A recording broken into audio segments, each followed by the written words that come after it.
name is Ian Bart. I'm the UK editor of Plough Quarterly. I would encourage you all to subscribe. Fantastic magazine. We're a magazine of ideas, stories, culture, Christian faith in action, and doing something more than talking. And you're all very welcome here tonight. I'm going to hand over to Susanna Black, who is one of our editors from the United States, and our very distinguished panel.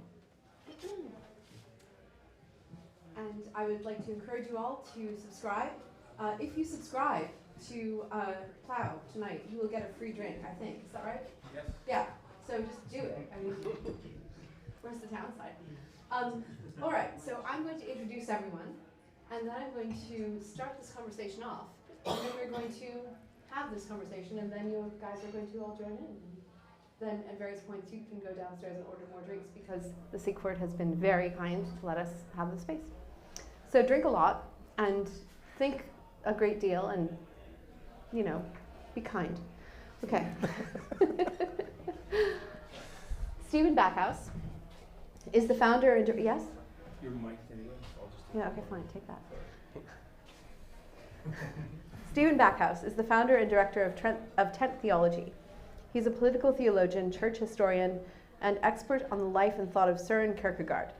He is the host of the Tent Theology podcast and is the author of Kierkegaard's Critique of Christian Nationalism. John Milbank is a theologian and is emeritus professor in the Department of Theology and Religious Studies at the University of Nottingham, where he is president of the Centre of Theology and Philosophy. With Adrian Pabst, he is the co-author of The Politics of Virtue. Adrian Pabst is a professor of politics at the University of Kent, and he's deputy director at the National Institute of Economic and Social Research. And his most recent book is Post-Liberal Politics, published by Polity Press. Mary Harrington is a journalist and contributing editor at Unheard. Her book, Feminism Against Progress, is also forthcoming from Polity Press.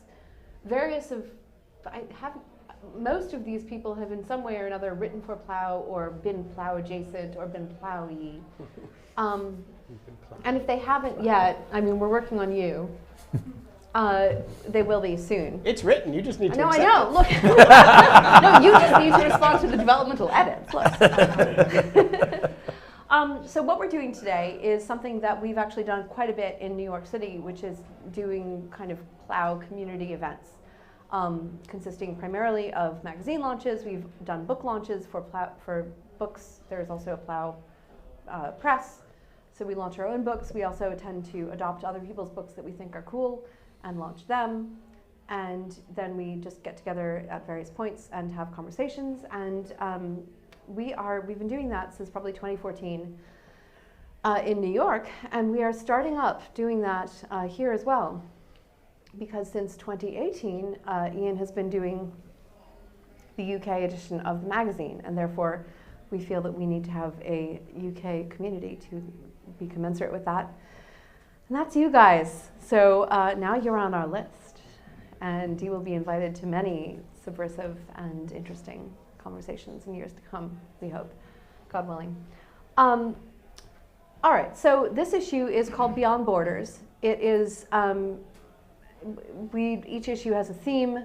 This one had to do with nations, with Christian nationalism, which has been in the news, with refugees, which weren't in the news when we were developing this, but what with the crisis in Haiti and also the American withdrawal from Afghanistan, that's been a huge sort of terrifyingly timely thing that this issue has come out on the back of. But it's also kind of it's one of our more political theology heavy issues in certain ways. And this is a batch of political theologians and or people who think carefully about borders and the goodness of borders and maybe the badness of borders and the way that borders do or don't sort of press against Christian ideas of humanity and of community. So the macro question, all right, so let me just do this. So Pete Momsen, who's the editor-in-chief of Plough, and I started out this whole sort of set of events that we've done around this issue. We also have a podcast to which you should subscribe. It's called the Ploughcast. But Pete kind of developed on the fly, without letting me know, a series of 3 theses, which I think I agree with. at least by my own definitions at the beginning. So I want to throw these theses out here, and that you can come back to them. And then there's also a bunch of other questions that I have for you guys. Nations and nationalism, properly understood, are good. Welcoming refugees is extremely good, and Christendom is very good. The last one is a very strange thing for an Anabaptist magazine to say. And I mean, I'm an Anglican, I'm not an Anabaptist, so I have different kinds of asterisks, but Pete also has lots of asterisks. But I actually want to start out here because our collection of people here, while they all are in some way, I would say, post-liberal, and while they are all interested in political theology, come at that from quite different perspectives. So I'm going to read a quote from Stephen Backhouse from an interview that he did at one point. Most Christians think that it's their job to make their nation great. And at the moment that following the way of Jesus interrupts the narrative of the nation, then they drop Jesus at the first hurdle. And this happens over and over again. You can sort of maybe try to run a country according to the Ten Commandments, but you can't run a country according to the Sermon on the Mount. So this is a very kind of Bruderhoffy in a certain way, and I would say Hauerwasian post-liberal, for those of you guys following along at home, statement. But it kind of is something that while I think Adrian and John would also call themselves post-liberal, I think they would disagree with that to a certain degree. So I think the question here is, can there be such a thing as a Christian politics? Because based on what you've said, depending on your understanding of politics, it sounds as though there really can't. As though following Jesus and being a political animal are two quite separate things. So would you say that can there be such a thing as Christian politics, and what is that? I'm not going to monologue because this is going to be a conversation. I do think there's such a thing as Christians who are political animals, mm-hmm. but that is different than a Christian domination system which runs like a country. I think a Christian country is an oxymoron and a misnomer. I think it's impossible. Does that have to do with what you think nations are or what you think Christians are, or both? Right. So I disagree with the first and the third of Pete Robertson's theses. Okay. Right? And I don't think that nations and nationalism are good, and I don't think Christendom is very good. Okay. Because I think it's fundamentally at odds with the way of Christ. Okay. I would say you can Christian, and I'm sure these three will. I really am hesitant here. I'm going to be disagreeing with some. You really are. Like, we're throwing you among the wolves. I would like to make a difference between Christian and following the way of Jesus, for example. Because I feel like you can Christianly argue for all sorts of things, but you always have to admit that right at its heart, there's something at the very heart of the New Testament vision for nations and politics which runs against something that we would call Christendom. So, do any of you want to respond to that? Can there be such a thing as a Christian politics? Well, I thought I'd start off by saying that my accent is German, as I think many know, and I've also spent some time. I've lived for some years in Luxembourg and in France, and so it's probably no surprise that my friends call me Eurotrash, and they're my friends. So I won't repeat to you what others say, but I suppose part of that experience and that of my family and my ancestors also means that I've never thought of borders perhaps in quite the same way as someone who's perhaps been part of a country for a long time, born into a big country and lived most of their life there. So for me, borders are probably a little bit less absolute and normative. I don't think that they don't matter at all, but I find that they obviously change historically. There's a sort of sense of liminality about borders as well, that with every border comes a sort of area that isn't so well defined, and that I guess suggests that I'm much more suspicious of the nation state than perhaps many here or elsewhere might be. I do think nations matter because I think people do associate around language and culture, and of course all of that is often shaped by religion and by faith. But nations are also perhaps less of a given, and they're also partly human creations, right? I wouldn't say that they're constructed. I don't go along with the thesis of sort of, imagined communities or anything like this. But, but there is a sense in which, of course, human culture also makes nations, and they're not just given. But I think biblical nations and nations since then, clearly matter. But nation states are not quite as important, because states can be antithetical to nations. They can oppress them. They can turn them into something, very different. States can destroy intermediary institutions on which nations depend. States have been opposed to the church. So I don't see the nation state as quite as fundamental as perhaps others do.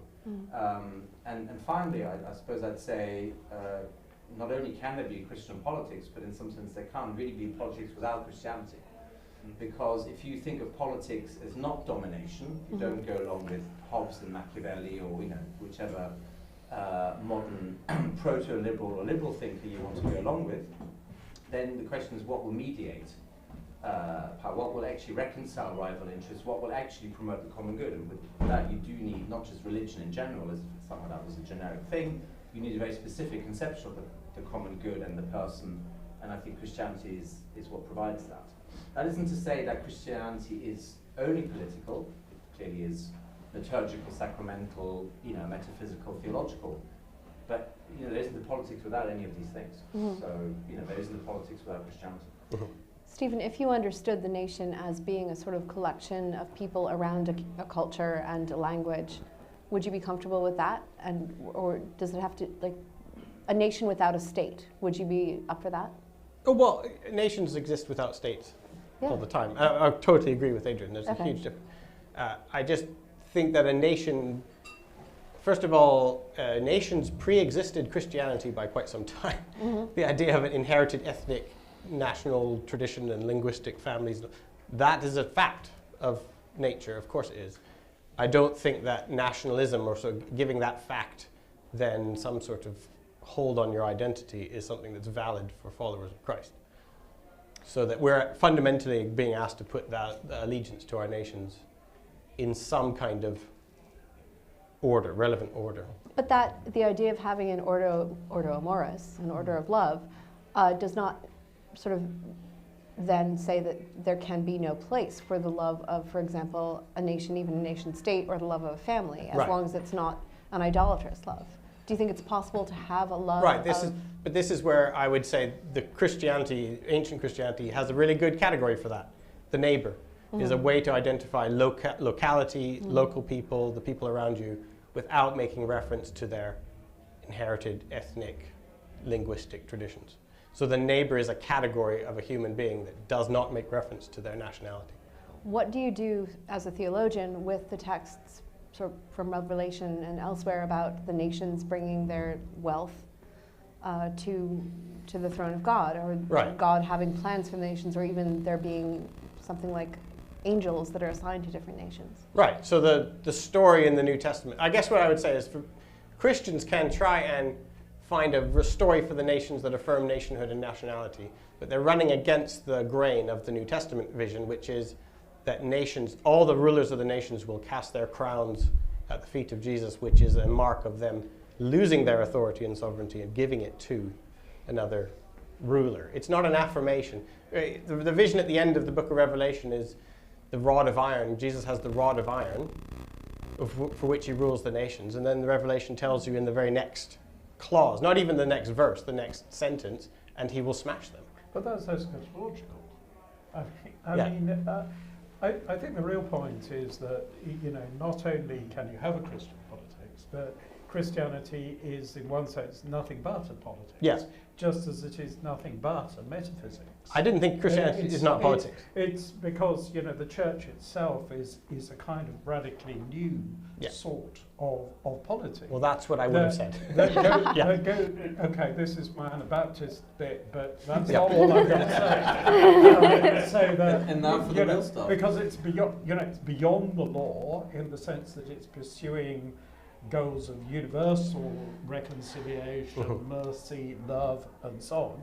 But precisely because Christianity rejects Marcionism and still accepts the Old Testament in some sense, what you find throughout Christian history is that a certain analogy has been perceived between the relationship of Israel to the coming of the church and of all other polities to the church. In other words, prior to the eschaton, we're always on the hinge, if you like, between law and gospel, that we still need coercive justice. You know, this is why Christianity just isn't pacifist. It's an impossible position any more than it's anarchist. Because, you know, it's the way Augustine puts it, you bend coercive authority, which you need to protect the innocent, towards these deeper goals of the gospel. But as soon as you've accepted that, you know, that means you have to deal not just with our natural condition, but also with our fallen condition. And you know, this includes not just, you know, coercive authority, but also the natural way that people, at least since the Tower of Babel, you know, and Pentecost, the day of Pentecost confirms this, that people are in different linguistic groups, you know, national groups of all kinds. And exactly. That's not denied. You know, there is no neighbour. I'm afraid your neighbour sounds like Voltaire's neighbour. It doesn't sound like Jesus's neighbour. You know, any actual neighbours that you really meet speak in particular languages. They come from particular places. Right. They have particular customs and so on. And you can't abstract them from all those embedded relationships.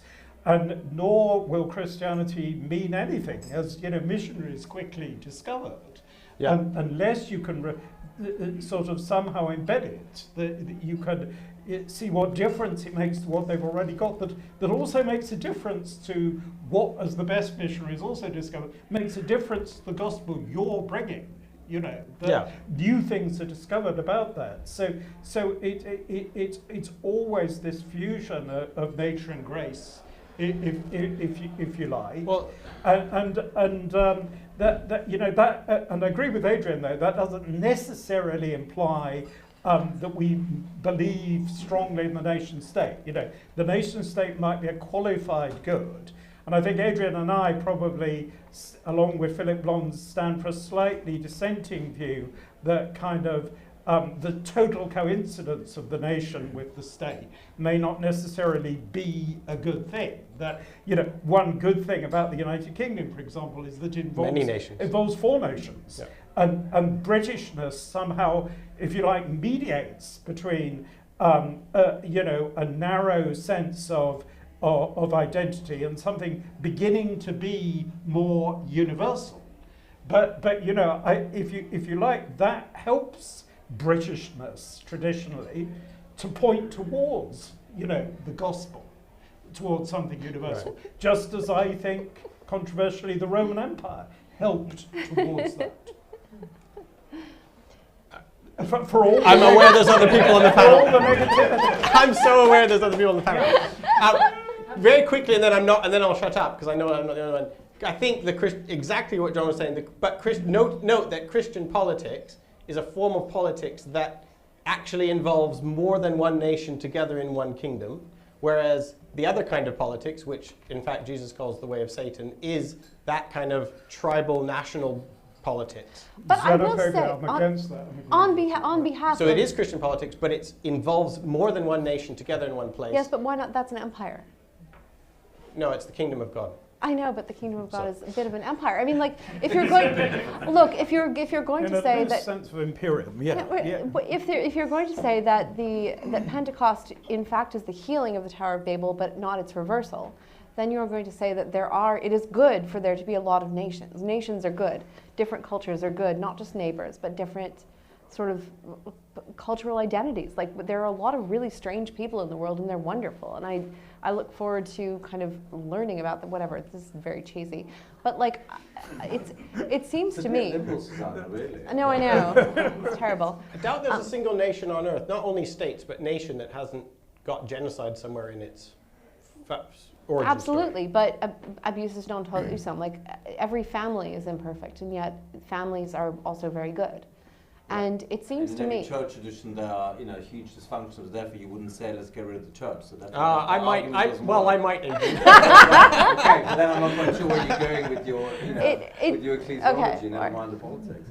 Carry on, Adrian. No. So of course, we might say, well, insofar as it's an earthly institution and so on, we have to do away with it and build the kingdom. But the kingdom is also not some kind of disembodied, universal that, we might say is cosmopolitan and knows no national difference, because difference does not imply separation. Difference does not imply conflict and violence and all of the things that it can do when it's not mediated. But the point about the different nations is surely that you cannot reflect God's infinite grace in only one way. So therefore there has to be a plurality within God's creation, precisely because creation is a dim reflection of that infinite grace, and it can't be done otherwise than through a diversity of nations and peoples. It can't just be one type institution that matches that, not even the kingdom. Because the kingdom itself has to be reflective of God's creation, which is a kind of plural, Trinitarian, and not a kind of monolithic. We don't believe in a single Godhead that has no relationship, no relations within it. So I think I would echo that, although I probably wouldn't put it in quite the same way. The phrase that came to mind, Steve, when you were talking, is real Christianity has never been tried. which you can, is a fair comment. It's a fallen world, life is messy. But I would submit, humbly, that perhaps what we need is not more utopianism, but less. Because a conversation I have often with friends, more or less believing friends and colleagues, is something along the lines of, why has the fight gone out of the Christian church? Why do people feel ashamed of evangelizing? It's not universally the case, but it's certainly more generally the case than not in the United Kingdom. The Anglican Church is not thriving. The churches generally, with few exceptions, are not thriving. Why? And my answer to that is that in fact the evangelical energy of the church is alive and well, but it's escaped the Christian church and now lives on in its demon spawn, which is the universal empire of liberalism, secular liberalism. And the evangelical energy that used to go out in the name of the church now goes out in the name of whatever that is. That's true. And I have other thoughts about what that is, but it is not. So I would, and that is a utopian project. It disregards human nature, it disregards the body, it disregards, a number of the things which sort of hold us to the ground and ground us in relation to ourselves and to each other. And says, no, we can dispense with all of that, and we can just remake humanity in our image of whatever it is that we want it to be. And that's more utopianism actually than we can live with on Earth. So we're fallen. Life is messy. All right. So can I challenge the utopian ideal that's never been tried? If we were to do this, I would lead you in a Bible study of Matthew 4. I'd lead you in a Bible study of Matthew 4, which describes all the different tribes and nations, Gentiles, Romans, lots of different groups, who Jesus travels around, crossing borders all over the place, gathers people from all those different tribes and languages. They're called the crowd, and then he stands up and begins to teach, and he gives them the Sermon on the Mount. And the crowd that he's teaching to are people explicitly described as coming from lots of different people groups. So definitely plurality, definitely individuality of different nations, but described as one group to which he then gives the new rule of law for the new people of God. And it wasn't portrayed as a utopia, it's portrayed as this is the rule that we are living now. So I don't think that it was a utopia to begin with, and I'm not describing some cosmopolitan brotherhood of man.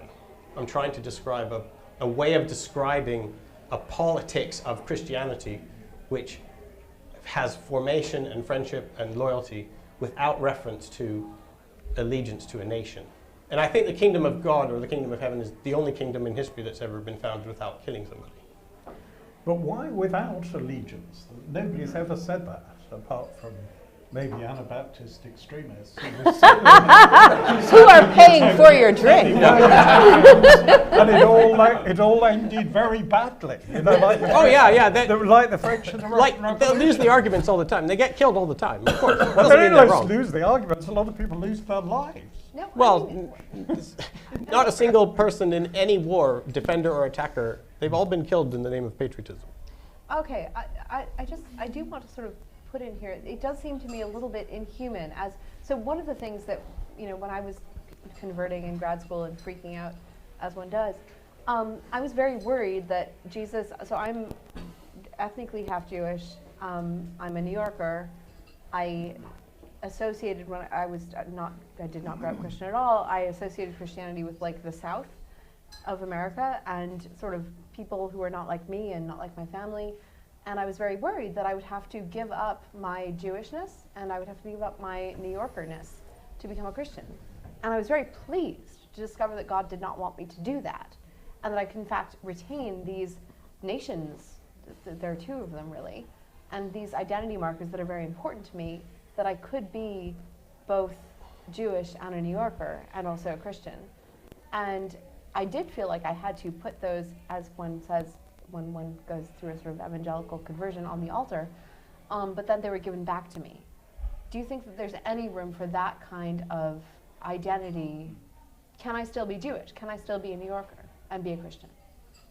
Yeah, and we always say, oh, but those things shouldn't become idolatrous. And I think one of the marks of idolatry would be if you kill a human being in the name of being Jewish or in the name of being a New Yorker or an American. Mm-hmm. So this is to disagree with John. Like, I feel like Christian collusion with lethal violence comes precisely because of Christian collusion with that kind of nationalistic. Well, you shouldn't kill anybody because you're an American. Who would ever say that? Almost every American. Oh, excuse me. Come on. Any American who supports Even the George troops Bush believes Jr. that you should doesn't kill say people in that. the name of America. No.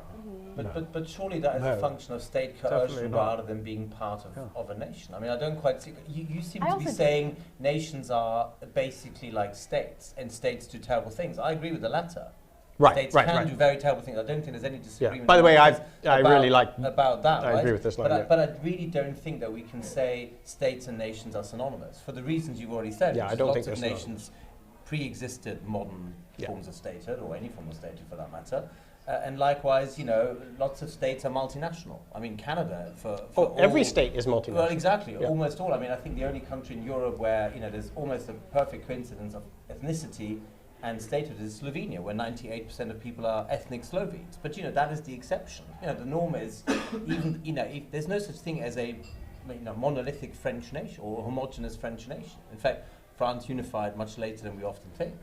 Right, because Burgundy and Normandy and Brittany and the South were not really part of the core of France, right? So if most states or countries are in fact multinational, then I don't see why we have to delegitimate nations just because states have done and still do some terrible things. I think we should also say that some states do very good things for either their own nations or others. So I don't think we should just fall into the trap of saying, you know, all forms of statehood is necessarily coercive and violent and bad. That's the kind of bad reading of Constantine. You know, with Constantine everything went wrong because we suddenly became associated with, you know, with power. I mean, that's about as silly a reading of you know, the history of Christianity as you can have. I'm not saying it's yours. But so, you know, but why not see the nation as a necessary, though not sufficient, mediation between, on the one hand, the tribal, and on the other hand, the imperial? And I'm not saying that necessarily. I feel like John has he breathed. I want to hear what he thinks about. So, you know, I'm not saying you think they're mediations. I'm not saying the tribal or the imperial are always good, but you need the national as a necessary form of mediation. But of course, it needs to be genuinely done in terms of the kingdom and the church. But I don't see why nations are antithetical to the kingdom of God and to the church. Well, you keep talking about nations, and I'm trying to talk about nationalism. Oh, okay. Yeah, well, but they're totally different things. I mean, again, you can't I possibly think they say are different all things. patriotism is nationalistic and therefore bad. I mean, that's a non sequitur. It's what we said earlier. It's because, yes, some families are dysfunctional, but that doesn't mean that all families are bad. I mean, that's really not, I don't think, very compelling. I mean, there's also a reason that I sort of talked about New York and being Jewish rather than being American. I mean, because those are both forms of identity and they are nations in their own way. New York as a nation as a polity that existed before it was English. It existed when it was Dutch. It existed, it goes back before the formation, not just of the United States of America, but before the formation of, New York is essentially descended of New Amsterdam. And that is a real place and a real people, and this island home of mine is part of me. Can there be a place for that kind of identity and that kind of love of place? This actually gets to John's piece in the latest issue, which is essentially I would say a poem about Englishness. It's really lovely, and you all should read it. Can there be a love of place that is not vicious? And can there be a love of people and of tradition and community and language and so on that's not vicious at all, and that in fact God loves? I'm asking you, Stephen. Oh, of course. Of course there is. Okay. Yes. I think that might be what we mean, at least marginally, by nationalism, or by love of nature. I think I'm putting a piece of paper between loving the local and loving the nation or the nationality of it, because the classic thing would be to go to the story of the Good Samaritan, which is where Jesus, the young man comes to Jesus and says, "Who is my neighbor?" He's expecting the answer. It says in Deuteronomy, the neighbor is your fellow Israelite. He's expecting that answer, and Jesus instead gives a story where the neighbor is defined as the Samaritan, the non-fellow Israelite. And then his story is all the people who share, the Levite and the priest. They're not religious figures, they're also national kind of figures.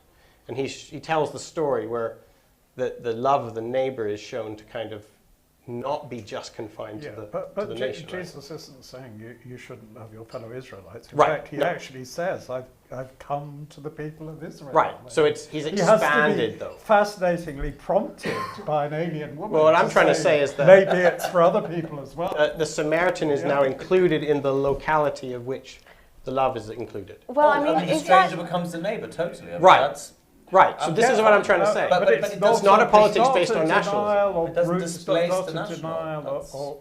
denial of rooted identities. And I don't think nation implies a rather complicated mixture, doesn't it, of ethnicity and language and tradition.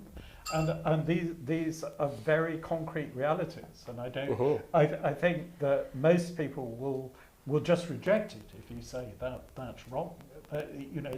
It's not relating to anything that anybody's going to accept, and that is one of the dangers that liberalism has run into. And then you risk a backlash. Well, that's the cosmopolitan utopia. The trick is how do we have something that's not just sort of abstract globalization on the one hand, I agree. and something that's not nasty xenophobia on the other. And that's what we're looking for. Actually, is the appropriate scale. Yeah. Because if we're saying, if we're talking about the love of neighbour. At some point you have to draw, if we're saying, well, it's fine to love your neighbours, then at some point you have to draw a line around this group of people, in theory at least. In practice, in the world, it's a messy place, resources are infinite, and say, okay, these guys are my neighbours. So what actually is the right scale? Yeah. And I think, if we say, oh, we just shouldn't do that at all, we're into cosmopolitan universalism, which is we have to. But if we say that, in fact, it's only just the people right next to us, then we run into all sorts of other problems of scale. Exactly. To do with not being able to organise anything. So, if love of nation, or of some kind of a nation or polity or community, is what doesn't just allow us to reject people on the outside, because I agree with you, killing other people because they belong to a different outgroup is bad. Obviously that's bad. But but look, if you look at the other side of what drawing a circle like that does, it also convenes solidarity within the group. It says these are the people with whom I'm willing to share resources. It says these are the people with whom I'm willing to agree that we'll a set of rules about how we behave. And this matters in concrete. And that's why the nation state actually is a sort of step towards the universal. I think there's then a question of what you do beyond that level, and that's why I'm a bit of a federalist. I'm not in favour of sort of absolute sovereignty either within or outside the state, but nonetheless I think what Mary's saying is right, that because a nation has to be a bit plural, it is already going beyond the completely immediate level, but without going into something totally abstract that people can't identify with. You know, building up a sense of a national community and a national tradition is actually positive. And I think the other thing it does is it Yeah. encompasses the possibility of solidarity across ethnic boundaries. Completely, yeah. Because I mean, from, you know, the United Kingdom again being a case in point. You know, there are multiple waves of migration to, or colonisation, depending on how you want to frame it, to the United Kingdom. You know, whether you're talking about the Anglo-Saxons in the early medieval period, or the Normans, or, you know, the multiple waves of people who've moved to this country under different circumstances over millennia. And, you know, somehow we've sort of muddled through and formed some kind of a coherent-ish polity. You know, it has fractures and fissures and mess, but, you know, there's some kind of a coherent whole there. And, you know, if you take away that sort of circle around the edge, there's a genuine worry for me that we just fissure into ethnic conflict, you know, of one form or another, which is frankly a nightmare. Although, don't you think there's a problem here that you know, people have recently talked about the fact that up to 1950, really the British, David Edgerton has talked about this, really we didn't talk very much about the British nation. We actually talked primarily about the empire. And so that there's a sense in which if we want to tell this, you know, rather inclusive story, and at the same time we're simply ashamed, full stop, about the imperial past. There is something of a problem that we run into here, that these ethnic groups are here because of the empire, and yet we hate the empire.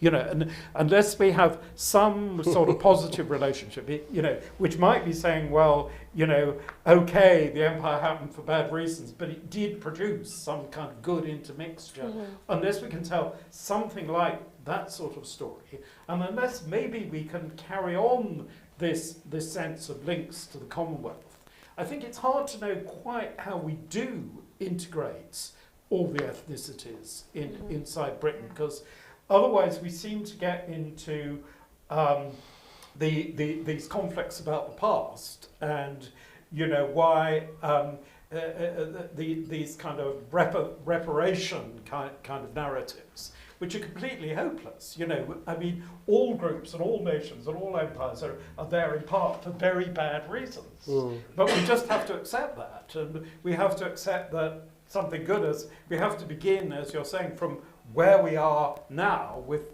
the groups we have now, but somehow construct an integrating story. And I think, you know, our problem in Britain is this a story about England? Is it about Britain? Is it about the Commonwealth? Is it about wide Anglo-Saxondom? And, you know, there are real issues there, I think.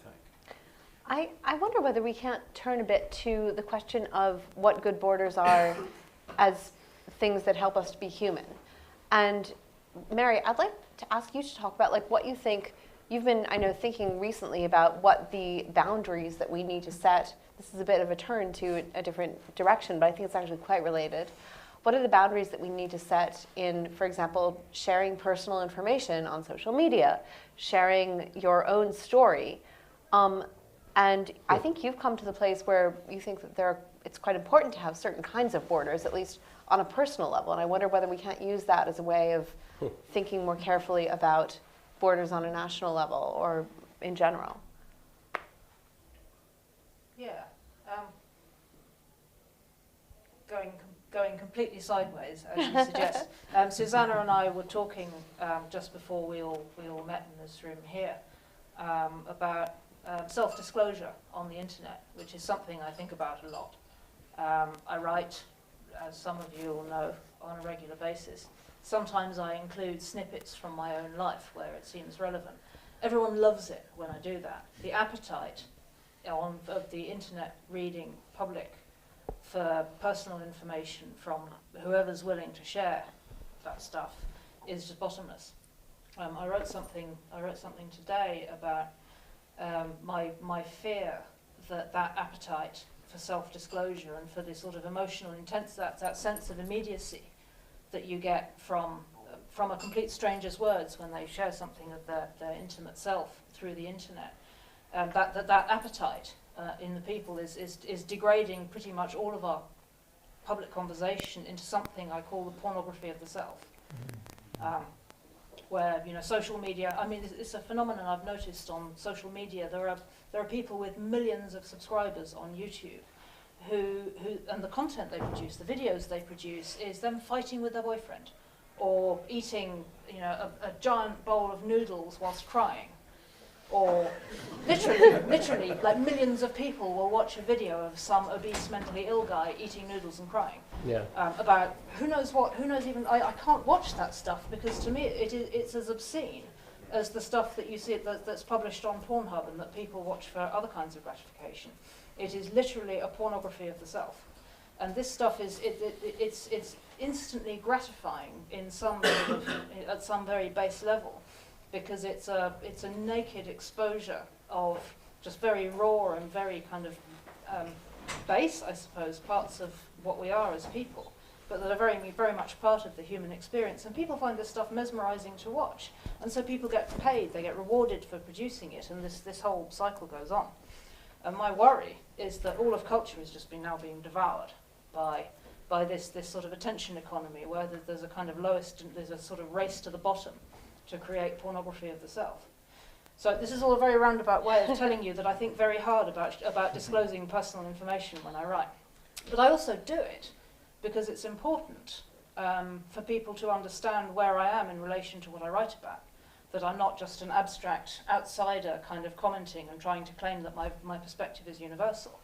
I feel it's very important to situate myself in what I write about, and to be open about the fact that my perspective is limited by, you know, it's both shaped by and limited by my own experiences. And sometimes, especially if you're talking about something which is painful or intimate or, you know, particularly volatile, it's really important to ground what you say in something personal.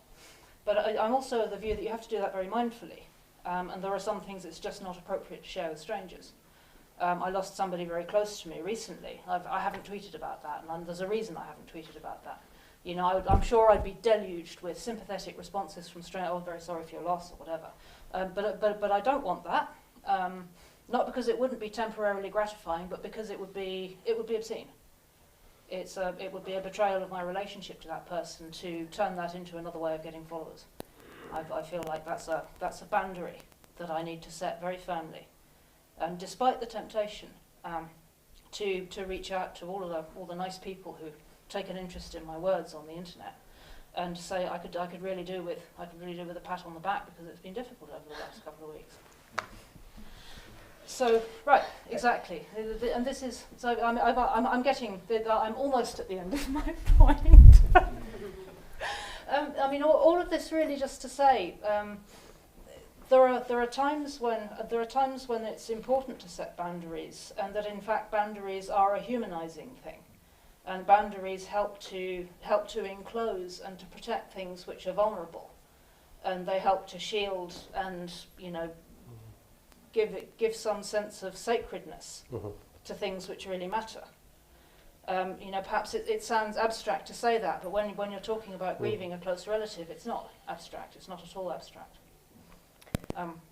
So I suppose I'm throwing this out there, you know, not because I think you can draw any very obvious parallels between that and the question of who should or shouldn't be allowed across political borders, but just to say that there's a deeper question about where and how and why we set boundaries, particularly in an age where the internet, in particular, just has a bottomless appetite for encouraging us to cross and dissolve them. I mean, there's something quite, from a territorial point of view, something quite kind of humble about recognizing your limits, right? Like, it's kind of an act of humility to not be some sort of benign cosmopolitan utopian, right? Like, and I'm not. I know you've all tried to make me one. I'm not one. If we were sitting over a pint, I'd explain to you why not. But just let it go that I'm not We one. literally are sitting over John's pint right now. But I really like that. Like there is and you're Canadian, so I'm surely that a must be- Canadian who's enjoying the immigrant experience in this country. But yeah, the human idea of like saying we can't solve everything, so we're going to solve. Yeah. And that, to me, that's where the always be going as local as possible. Small is beautiful, actually, to be honest. So rather than abstract utopia, I actually do try and care. At least you'd be surprised how many people don't pay attention to the actual literal neighbours next to them anyway, even in the first place. Sure. And I think a lot of our morality should at least start there, but from a humble point of view. I think I agree with Marion, and I think that the most dangerous thing about social media is the way that you give the whole globe a kind of direct line to your subconscious. or that's the risk. That again and again people say things on Twitter that they wouldn't actually say to their best friends or maybe even to their family. It's as if they think they're alone, but they're getting some kind of cathartic release by telling the whole world about some kind of neurotic thought that they're having, and it's a trap that we all fall into. So it's a false simulacrum of relationality, I think. And although I'm ambiguous about it, like you are, and sometimes I do announce personal things because I think they're public things as well. But it's and sometimes. Twitter can lead to you coming across people you wouldn't have otherwise come across and making real personal connections. So we can't abolish this, and it's got to be handled well. But I think there's just a huge danger that it's like a drug, and that it stops you taking the risk of real relationships, and the thing about real relationships is that they do, to some degree, limit you. You realise, I can't say that. And that immediately sort of qualifies what you're feeling, and to some extent removes it from you, even.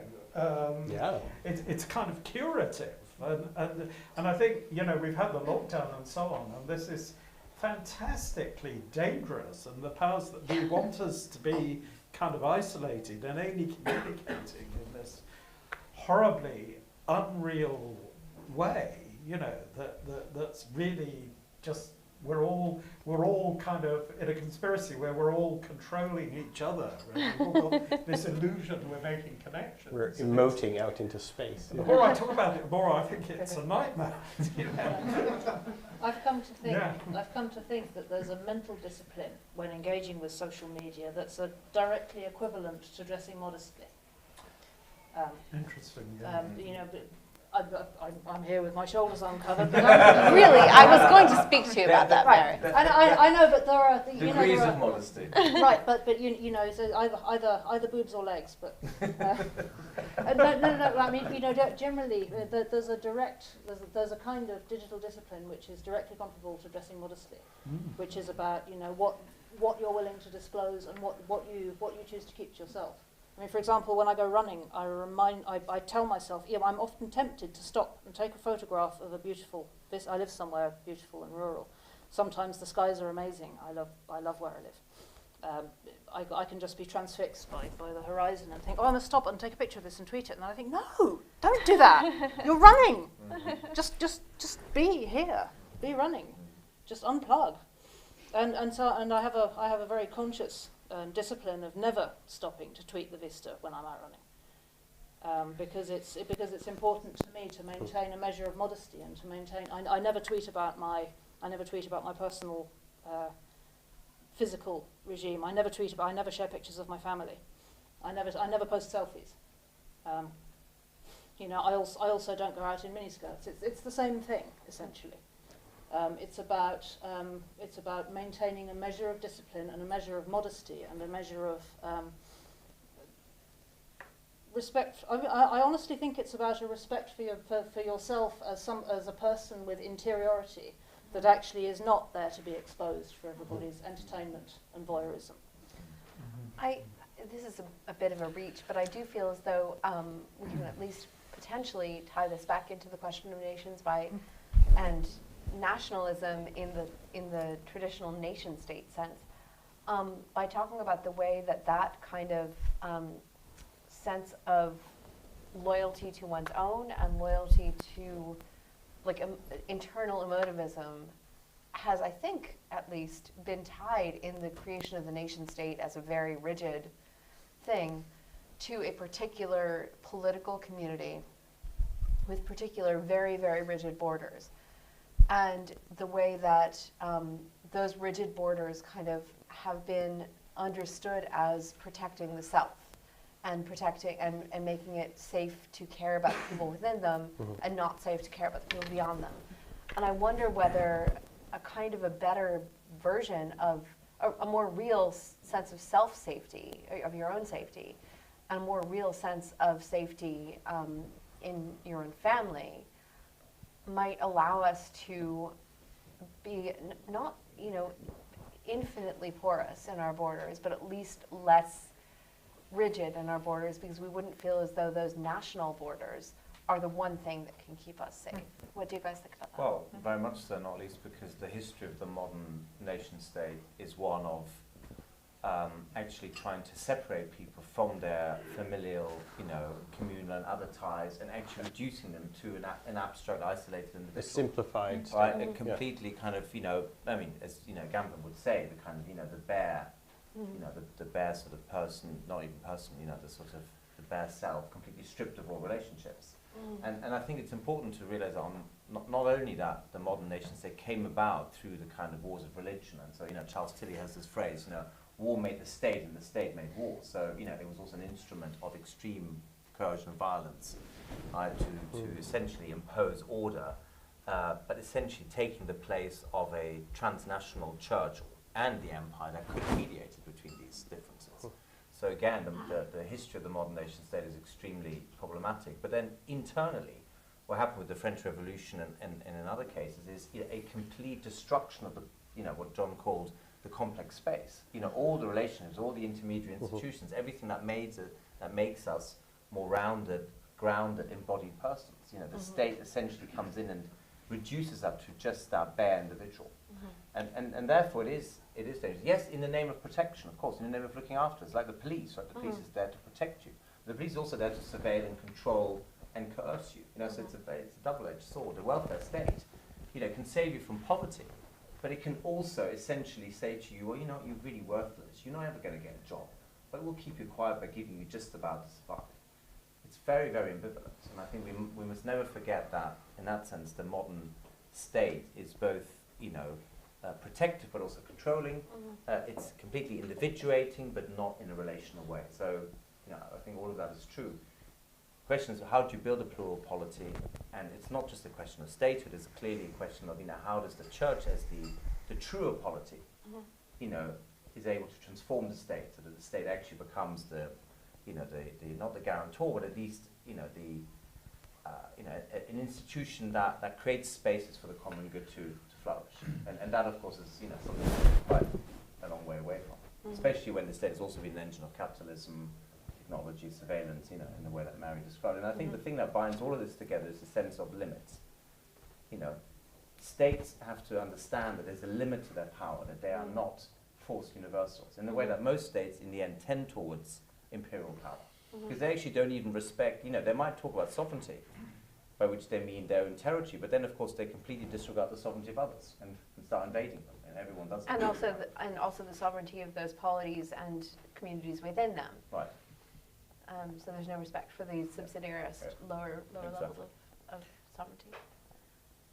I think I'd like to make another remark about the confessional that Mary's been talked about, because it seems to me there's a paradox that the more we move towards ultra-liberalism, where people have to radically construct themselves as totally unique, the paradox is that they can only convince themselves of that if they make it totally public, if people accept it.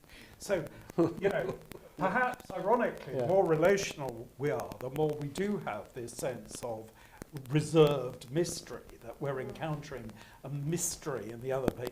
But it seems to me that more and more young people who are sort of reinventing their gender and everything about themselves, they have to publicise that. It's necessary that they publicise that. And the more you publicise that, the more, in fact, you put yourself in some group. The less you are individual, the more you're defined as, you know, being under this or that category or amalgam of categories. And then also the more you are controllable by corporate powers who target particular identities, or indeed by the police who can put you in a category. You know, this is exactly what both the state and the market want. So, you know, to agree with Adrian, there's a total complicity between, you know, the central sovereign state and this kind of isolated nation identity. You'll agree with this, and the totally isolated individual. And it seems to me we've now come to a really peculiar crux in the history of politics, where on the one hand, maybe we're on the verge of what Putnam calls a new uplift, a new return towards the communitarian and a we consciousness. And yet the I consciousness seems to be bigger and bigger at the same time. You know, and to have moved into a kind of perhaps logical ultra-liberalism, where there is nothing left but the I and the confessional I and so forth. So, you know. And just very briefly, the sovereign state is the isolated individual writ large. Yeah. That's the problem. Yes. They're both completely unrelational. Yes. And non-covenantal and non-subsidiarist, and therefore, you know, to kind of think, the sovereign state is the answer to our ills, you know, is completely misguided. Only a federal, plural, subsidiarist polity can really do that. I mean, it's not bad for the reasons Mary's saying, but it's not sufficient. You know, there has to be some more universal project. This gets into your 87 theses on empire, which I don't think we're going to have time to go into here, but... I'd like you to read them out. Nail them to the door. I'm sorry, Stephen, I interrupted you there. I was going to ask the panel if they'd come across the work of William Kavanagh at all. Just that, and also, I wasn't very nice about the church earlier, so Adrian, I'll tell you. William Kavanagh's sort of suggestion is that in the presence of oversimplified situations like the state and perhaps even social media, where there's just one narrative, the church's job is to complexify simple spaces and to almost offer, there's other narratives, in fact, it's good to live in a world in which there's more than one allegiance and you actually have a tension and you're pulled between things. And you know, this is a really big issue because the danger at the moment of Christianity being pulled into a support for ultranationalism. Right, it's just one narrative. Very real. The national You know, whether we're talking about project, Eastern Europe or America and so on. You know, this is... They're not this is where I would say Christians are political, but that language of the alternative politics. They provide an alternative to the dominant narrative. That's what I would want to say about it. You know, and just to be controversial, I do think this is where, you know, haven't been so far, but you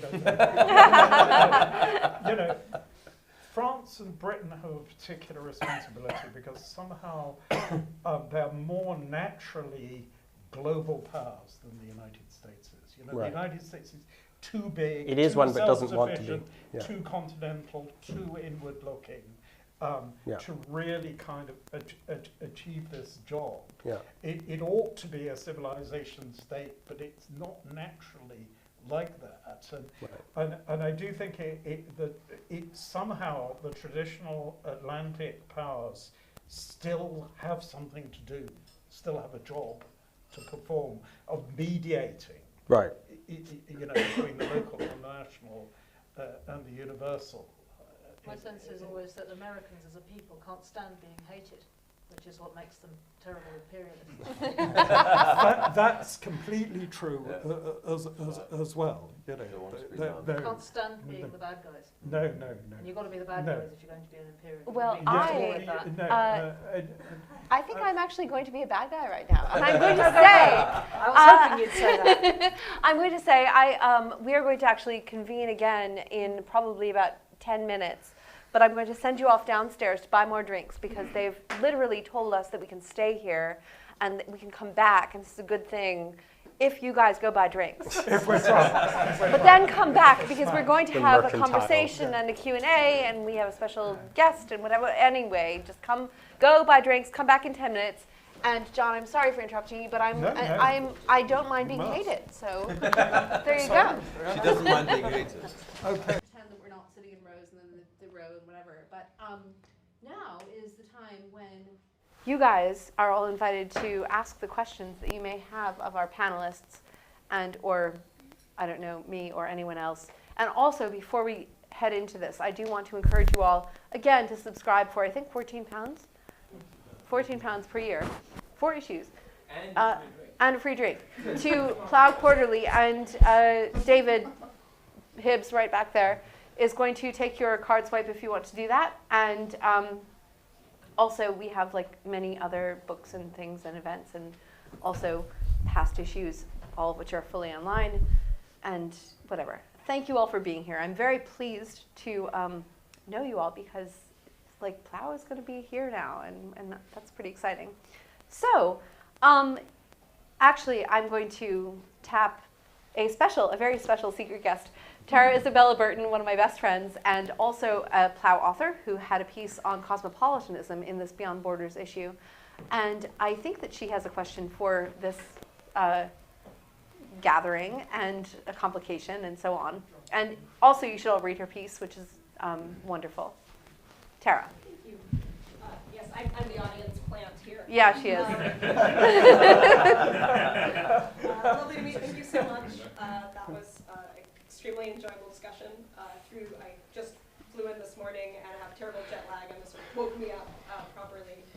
And I guess my curiosity is when thinking about sort of the question of borders, the question of nationality, for me, it comes down to often a question of sort of what is really true of us, and how do we restore, honor, acknowledge the sort of specificity of a human being who is an embedded human being, while simultaneously not risking kind of cleaving the divide between my neighbor and not.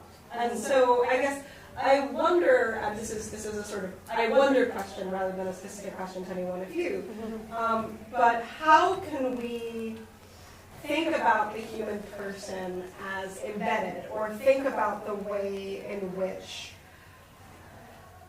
proximity and neighborliness is sort of a means by which we can grow in virtue, train ourselves to love better. That love must be something of the specific, and the specific must in turn be embedded. Is there any hope for a politics that starts with something kind of so intimate, so interpersonal, or because, as Mary noted, the question of scale, is this just like a nice idea over, a small room in a pub at drinks and not on scale?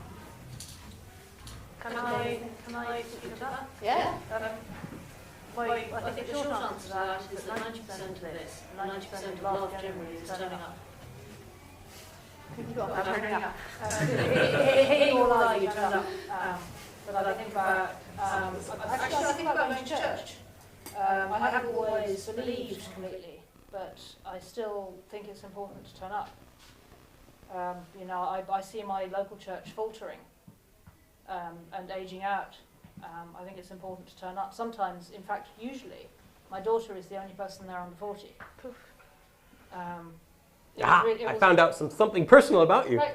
I'm just going to get hounded by that for the rest of the evening. Not to be shared beyond this room. Yes, okay. I'll share something else. I went to my daughter's Harvest Festival at the church today. All her school have a Thursday gathering at the church. And I was moved almost to tears by the experience of being in church with that many children. So much of it is about turning up, and turning up not just once but regularly. And most of what community is about turning up. And the question of how far you can scale that, I think we can argue over, and in what ways we can scale that. But I think it starts with the question of, you know, how in what ways, you know, what specific, concrete, meaningful ways do we routinely turn up for one another? That's actually very close to something that Tara talked about in her piece on cosmopolitanism, because one of the things that I really loved about it was that although she sort of provisionally was like, all right, maybe being cosmopolitan is not everything that I used to think it was, and we do have to have roots in place. A lot of what she talked about in terms of roots in place were actual friends. Like not, I mean, yes, national history is wonderful, and yes, sort of, obviously having a language is necessary and good and beautiful. But our selfhood is actually constituted not just by those kinds of historical, like if that's all you have, you don't really have enough. You also need family and friends. And there's something very, very concrete in what you're saying and what Tara, I think, was saying as well. Well, I think it's significant that Mary has mentioned religion, because I honestly don't see how, without religion, you can really solve this problem of how you move from the intimate and the local to something more universal. You know, it seems to me that without religion, the universal just becomes abstract and empty. It starts celebrating individualism, contractualism, technologism, and so on. It seems to me that only religions really offer something beyond the national and the local level that is still concrete. These sort of myths that travel beyond borders, myths in a in a neutral kind of sense. This is not make-believe, this is a description. These stories, rituals, symbols, you know, metaphysical constructs that, you know, if in the case of all these religions, they're incarnated in different ways, in different places, and yet there's the universal remains something that people feel emotionally attached to. You know, that Polish Catholics can communicate with South American Catholics. You know, Indonesian Muslims can communicate with Bosnian Muslims, and of course you've then got the problem. Okay, there are different religions. There are rival accounts of concrete universality. But I honestly believe, without turning all kind of totally liberal and soppy, that religions are not, as a matter of fact, totally different. That they do necessarily have overlaps, because they're all to some extent syncretic in origin, and they, you know, without sort of developing some kind of unreal meta-religion, it's not true that they can't relate to each other, and that they often do have something, if you like, yes, perennial. I was going to say. In common, it's not totally a myth, you know, that this sense of transcendence and participation in transcendence, that you know, there are real connections, and therefore, you know, we can't do without religion.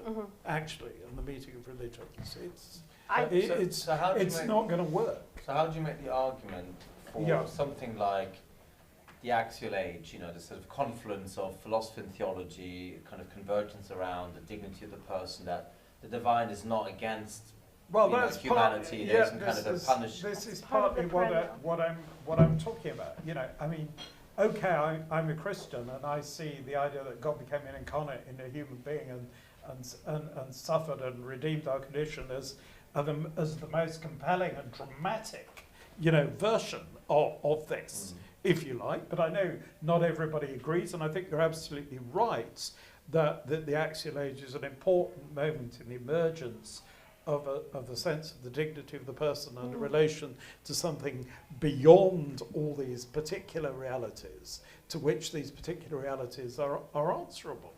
And you know, the Enlightenment is just a tiny pathetic footnote to the axial age, if you like. And we need to recover this much longer term, genuinely global perspective, if you like. John, as you, I think know, I am in fact a Platonist. And therefore, the idea of the universal access to the good is something that I'm very sympathetic to, but at the same time, I think that one of the things that we've been talking about tonight is the importance of the particular love. And I'm a Protestant, but I'm going to be a little weird here. I feel like one of the things that Christianity shows us is the relationship between Jesus and Mary, and the relationship between a mother and her child as kind of, to a certain degree, a central relationship in the world. And that very particular relationship, that is the relationship of human beings to God, but that universalized human beings to God relationship, Israel to God relationship, this particular Israelite girl to her baby relationship, that's one of the things that is most compelling to me. I mean, I think that Christianity is true because I think that Jesus is not dead and kind of, you know, his body is not in the grave. But this is one of the kind of emotional and philosophical points where I think that image is way more universal than the United Nations Declaration of Human Rights. Absolutely. And you know, and Muslims, for example, can relate to that. You know, Muslim women come in and light candles to the Virgin Mary in Christian churches in London because she comes into their story. Yes, she does, but she is not God, but she's not relating to God. I understand all the differences. Sorry. My point is that I know you do. Sorry, John. I'm sorry. I was a professor or something. But my point is that the universality of that image and the way, although it's particular to the Christian religion, it does actually speak outside it as well. I would add to that, or rather, I would submit for dissection. The idea that the possibility that as things stand in the world, people of faith, you know, people of faiths, plural, have more in common with one another than any of us do with secular liberals. Well, I think so, yeah. Yes. You know, despite theological differences. Yes, I think that's correct. Okay, yes. Sebastian. Okay, well, first of all, thank you very much. Really enjoyable. Don't be all polite now, Sebastian. I know, I'm polite now, it's terrible. Go on. Yeah, that went last time. No, so I have been playing post-liberal bingo, and I'm very disappointed to say nobody quoted Chesterton, so I've lost. But, so I'm going to do it now, and I think we know, and some people may guess what I'm about to quote. Don't worry, not long. We might fancy some children playing on the flat, grassy top of some tall island in the sea. So long as there was a wall round the cliff's edges, they could fling themselves into every frantic game and make the place the noisiest of nurseries. But the walls were knocked down, leaving the naked peril of the precipice. They did not fall over, but when their friends returned to them, they were all huddled in terror in the centre of the island, and their song had ceased. And I think we're all, more or less in modernity, huddled in the centre of the island because someone has knocked the bloody walls down. And I think we talk a lot about where the walls should be and where the line should be drawn, because that's a very good way to make sure you never build a wall. And I think what we should have a consensus on is that we should build a wall. Not to go too Trumpian. Although if anyone challenges me on the wall, it did just get 2 feet high. And we're going to make the Liberals pay for it. It's also worth pointing out that in fact in Europe, or rather on the perimeters of Europe, the walls are currently going up. You know, and that's something we could, you know, that can ground the more abstract elements of this conversation. The walls are going up. You know, the liberal age is in fact already over. It's just that the liberals haven't figured it out yet. But borders aren't just bad, are they? I mean, we can argue the toss about they about guarantee certain things. Right, we can argue the toss about the moral meaning of those borders, but they're going up. Yeah. But also, I mean, if we are going to, you know, look at what's happening around Europe and the world, then, you know, some of the people who put up the walls already in the 90s were liberals. You know, there was already a sense in which, you know, if you want to stop any kind of migration because there's genocide in the Balkans, you've got to start having fences. So, you know, it's not the case get that more only the populists, you know, erected walls and the liberals wanted. The liberals spoke the language of open borders but didn't practice it. Well, David Reeve, who is a sort of, you know, a liberal in sort of, you know, you know, sort of recovering from, you know, from the worst of liberalism, and, you know, his travels, you know, across the Balkans show just how certain liberals were completely complicit with, borders, and effectively standing by genocide. So, I don't think we should buy the liberal story that somehow this is a borderless world and only the bad people are erecting fences. That's a complete myth that we should never accept. Yeah, the other thing that I've sort of been thinking about throughout sort of working on this issue is the weirdness of the fact that the Universal Declaration of Human Rights in whatever it was, 1948, or something like that, talked about the right to national self-determination as one of these most progressive rights. This was post-World War II, and this was like part of the vision of progressivism, like the most cutting edge, if not flaky, but very, very liberal, progressive, right think in 1948 was the right to national self-determination, and that had to do, as far as I can tell, with the reaction against colonialism.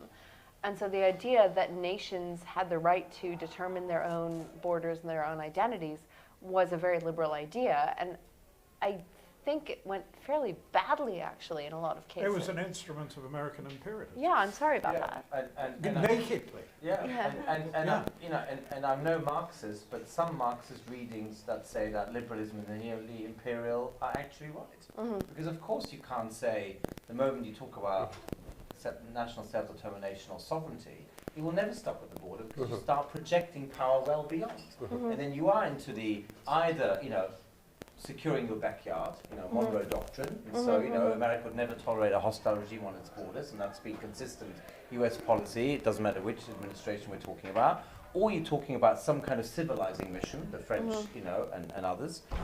There's no way in which you can have a world of sovereign states because, power doesn't stop at your border. It's not even a question of that. Capitalism think about doesn't stop India. at the border, and nor does technology. Yeah, so think about India. India was one of the nations that was sort of aimed at with that 1948 declaration, where this was like India was going to be separate from the British Empire, it was going to be its own nation, and part of its own national self-determination was kicking out all the non-Hindus. And so it didn't even need to like push against another nation's border. The purifying impulse that required it to be a nation state was itself a sort of destructive influence and a sort of a falsification of the actual history of India, which was, since not just the British Empire, but before that, the Mughal Empire was an imperial story. And before that was a sort of a story of princely states. And I don't know, it seems to me that simplification is one of the... I think what Adrian's saying is the more you say there should be no borders, the more you're at risk of getting absolute borders to control the resultant chaos. And the point about good borders is that they say, well, for certain purposes, only the people within the borders can engage in certain things, and in other ways they can engage with something without. It's a bit like the Bristol pound. It's a bit like local currencies that only Bristol people can use the Bristol pound, but that helps to keep some trade. It protects the people, or it's like limits on immigration. There are attempts to stop local people or the incoming people sometimes to be exploited. So that total fluidity is wrong. I mean, total isolation is wrong. It's city walls have gates, if you like. Hadrian's Wall had gates and may not have been primarily about defence. It was, yes, sorry. Yeah. Yeah, this is aimed at something that Mary mentioned earlier, but I'd be interested to hear the rest of the panel's thoughts on it as well.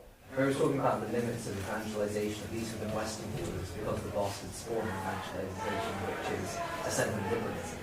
Presumably it's two different categories of people who are doing these different things. So there isn't a limit on evangelical energy within society. So I'm wondering, what is it that's causing one to snuff out the other? Is there a limit on the capacity to receive evangelizing wisdom, or has liberalism made Christian evangelization just too cringe to do it properly? I think the short answer, I shouldn't give a short answer to that, because there isn't a short answer to that, but I think, I'm not even sure I should get into this, because this is a really... Go on. A medium. I think the Christian story is still an important one. But we're kind of running out of road with the story of the crucifixion, and in fact what people want to hear about right now, because we're up to the eyeballs in victim stories, is resurrection. Nobody ever talks about the resurrection, and in fact we could all do with a bit more resurrection. Yeah, I agree. And I think there's a powerful evangelical story to be told about the resurrection. And that's just never one that you hear. You hear about the sacrifice on the cross, and just the world is full of victims who want sympathy. You know, who want to be. The world is full of people who are martyrs. Like, who wants to hear about that? It's cringe. You know, everybody wants to be a victim. Everybody wants to be a martyr. That's how you get status and power in the world. Nobody wants to hear. Nobody's telling the story of the resurrection, which is just weird and eerie and extraordinary and powerful and just so rich and so ready to unfold. I'm not sure that's quite where you were expecting that to go, Paul. I just was wondering, when you were speaking, I kind of wondered, one of my problems with myself having grown up an evangelical, one of my problems with evangelicals is how liberal they are. In the classically liberal sense, like evangelicals think that it's them against the liberals, when they are just as much addicted to individual emoting conversion. So evangelicalism is about winning an argument. It's about having in the marketplace of ideas. You know, they use all that same language, right? And to me, it's just myself having grown up one. So I was taught all this stuff, right? That completely kind of forgotten any sense of being like a member of an alternative group. It's very much an individual, go out there and convert and win the arguments kind of thing. It's a sales story. It's a sales, you're just a salesman. So evangelism is about being a salesman, which is just a liberalism, right? Yeah. It's a commodity that you sell. That's why they don't care about parishes and pastoral care. Well, it comes perilously close to being a sophist, because you're essentially saying we're just trying to win the argument, don't know what the argument is. Yeah. And it's, you win, no matter what you do, you win. You just do whatever it takes to win and that kind of stuff. So I would just say, liberalism has destroyed evangelicalism because evangelicals are classically liberal. Wonderful. Thank you so much for this brilliant conversation. It's really wonderful to be a part of it. I think that the central conflict that we began with was the conflict between the universality of the church, evangelical purpose, Christianity, and the particularity of the nation state. It's essentially as framed by a notion of state and kind of coercive entity and the church's body of love. It struck me, however, that this conflict between universal and particular was the debate that we had, for instance, between whether we ought to default to the nation or the state, was rather missing the point about the continuity between the state and the nation. So it's very obvious from ancient history that states emerge organically from national enterprises, and that they're only maintained in as far as they operate in and for a national community, even if that national community has cosmopolitan extensions. Arguably, our attempts to create nation states today have all collapsed if they don't have national configuration. If you look at Afghanistan, for instance, it collapsed upon its multi-ethnic fissures. But it strikes me also that Mary mentioned something really interesting, which is that Twitter and other social media platforms today have dispersed our bonds of connection across technological media, and that this is only accelerated and can be anticipated to accelerate in the future as we have more intensified devices of connection between us, whereby these connections can be reconfigured and rearranged across boundaries, effacing those boundaries but also recreating them. So I wonder if you could elaborate, and John mentioned this very briefly, about how religion can institute a new kind of technological regime that can reconfigure those social relations such that they can institute boundaries that are at the same time boundaries that we overcome. In, for instance, the love of the Good Samaritan that always overcomes in order to bring together. Technological? What do you mean by well, I mean, the notion that that the liturgy is technological, that the church has administrative functions like canon law, or the institution of the clergy that operates according to forms of ordination, and that the way that we administrate and orchestrate that follows along with the classical notion of techne. That is, that we're dividing things according to their kind, and that we're orchestrating them in a way that can simulate a kind of mechanical order, even though they open to a kind of free spontaneity amongst people who use them. Well, I'm not totally sure what you're driving at, Ron, but I don't think, as a matter of fact, it's quite true that pre-modern polities, there were no pre-modern states. The state was invented in the 16th century. But I don't think they were based ethnicities. I mean, they were, based on sort of dynastic and aristocratic and military structures. The rulers didn't really care about, what ethnicities they were ruling over. I mean, as well as the place. I mean, maybe during the 100 Years' War, you get a first beginning of a sense of a French and an English identity, but this is sort of the beginning of modernity. So I would have said that up to that point, the tribal, the dynastic, the imperial, and in a way the church is the successor project to the Roman Empire. And so now we come to Christendom, if you like. Because I know Susanna wants us to talk about that. I mean, why do Christians so readily accept the idea that there's a separation between Christianity and Christendom? It doesn't work, by the way, linguistically at all. You just look at the words. If Christianity is a community, if it is a polity, if it is rooted. By the way, Kierkegaard never attacks Christendom. That's just a mistranslation. Right. He didn't like Christianity very much, actually. He's talking about something like official Danish Christianity. That it's different, if you like. That if we're talking about Christianity as integral, as something that extends to everything, as something where, Thomas Pink's going to like this, I think. The legal and political has to have an onlook towards charity and community to be valid.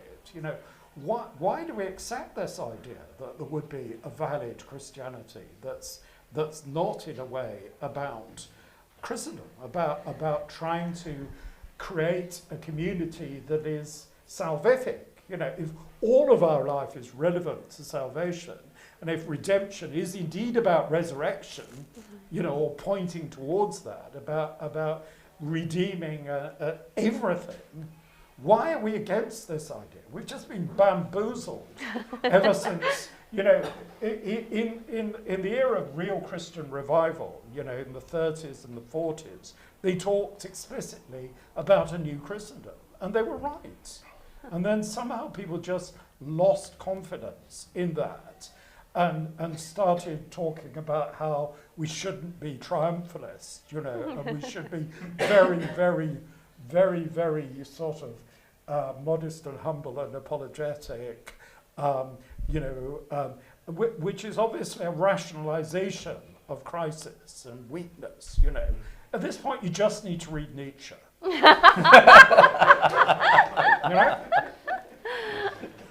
So absolutely, we need to reclaim that sense of Christianity is also a civilization. It's integral and so forth. Yes, my criticism was not directly against Christendom per se, but rather against a distinction between the state and the nation, as though the state is something that is added on to the nation after the fact.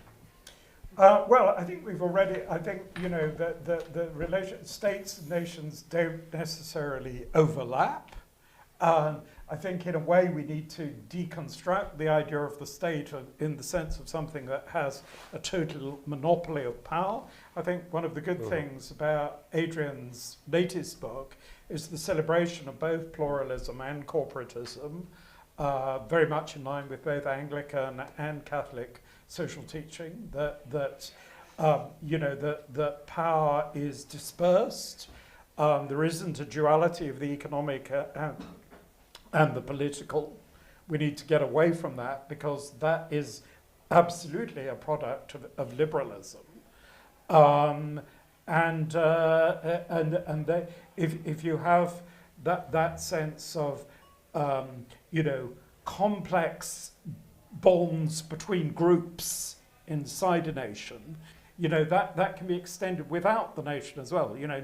Not only can nations have bonds with other nations, but some of the groups within nations will have cross-border bonds, like universities or trade unions, or the Plough magazine, you know, and you know, Susanna is far more universal than any idea, you know, this kind of thing. There's a new Twitter bio for you. Seriously, far more. That's my new Twitter bio, honestly. Yeah. I think we have time for essentially one more question, and I think. I was just rewinding to the idea of borders and whether the panel thinks there's a connection between this borderless world and greed, with one of the Christian sins. Not just as so far as corporates ploughing into India and selling Gap to God knows who and devastating local economies, but also when I read the Financial Times weekend supplement, you know, I'm presented with all these by a cottage in Menorca, and there's nothing, there's no consciousness about the Menorcans. And I'm just, it's just this greed that somehow we can all have a bit of everything. And I find very kind of off-putting. Ghastly.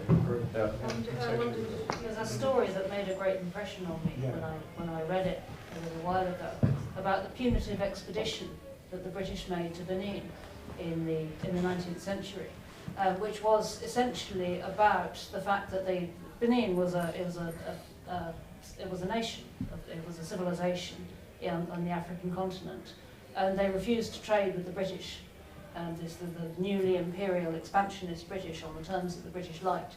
And on a pretext, I forget exactly what it was, the British sent troops to Benin. They massacred the people there. They razed the city, and they built a golf course where the sacred tree used to be. And after that, free trade flourished in Benin. Actually, I would like to answer your question by referring to, was it Tamara? Is that your name, sorry? Tara. Because in Tara's question, she asked about scaling up. And I actually wanted to interrogate even the idea of that scaling up was even a virtue. Or why would we assume that a good thing must scale up? And I do wonder whether there might be something in that something about the best Christianity happens when it's small. There's a conversation now about degrowth and actually what are we growing towards? Right. Well, growth for growth's sake, sure, expansion for expansion's sake. And that's fair enough, except if you only stick with, you know, small is beautiful, the small will be crushed because all the other forces, you know, that the small is up against will simply take no notice. Unless you're kind of... You know, capitalism, technology, statism, I mean, whichever force you know, nationalism is not going to care about the small. So therefore, if you generally want to protect against nationalism, and I'm with you on that, Stephen, then you're going to have to find a way to make sure that the small, you know, can be linked and can essentially build up something that resists all these forces. Dare I bring up the name of... Should I bring up Jesus here? No, but the whole point is that Jesus is not just, you know, the locality that's going to stick it to the, you know, to the central state or to the mark. I mean, it's not going to work. This is hopelessly naive. This is why that imagery of yeast through dough. That is another form of utopianism. I mean, a term that John recently used is national localism. What you really need is a national localism, where in some sense everything is more local, but there are institutions that also bind together localities so they can resist either a centralized state or a free market or, you know, the internet or whatever it is. And in some of what you say, I don't hear the, you know, how is the local, you know, bound up with other localities? And indeed, Jesus is not only particular, he's also universal. But maybe and what's missing is the universality that binds together particular, because the particular is the way to the universal, but it does. What's wrong with semi-autonomous groups getting on with the job? Well, is that they will not? They will be killed. That's what's well, the wrong other with thing. I mean, I think the other thing. Well, the other. But they do happen all the time. I think they do, but I think the other. How often do they get crushed? Only in very sort of precious little bubbles that are not going to go beyond Christianity.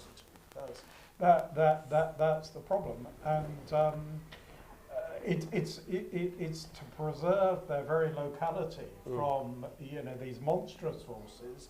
You need the intermediate, and you know, the Catholic doctrine of subsidiarity is always misunderstood. It doesn't mean the lowest level possible. It means the appropriate level, including some things that need to be done at the big level.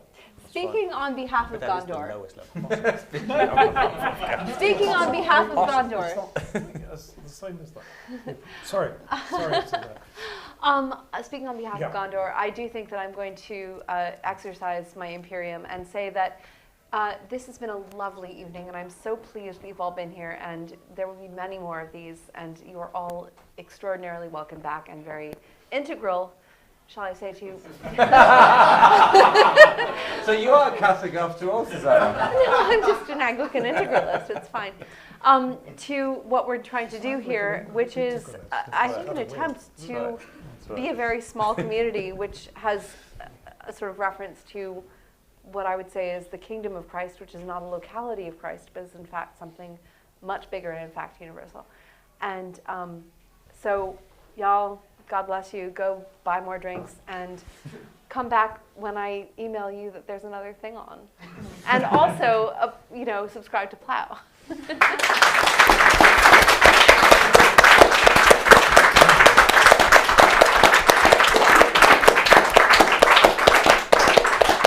And thank you so much to our extremely distinguished panel, all of whom are just absolutely wonderful.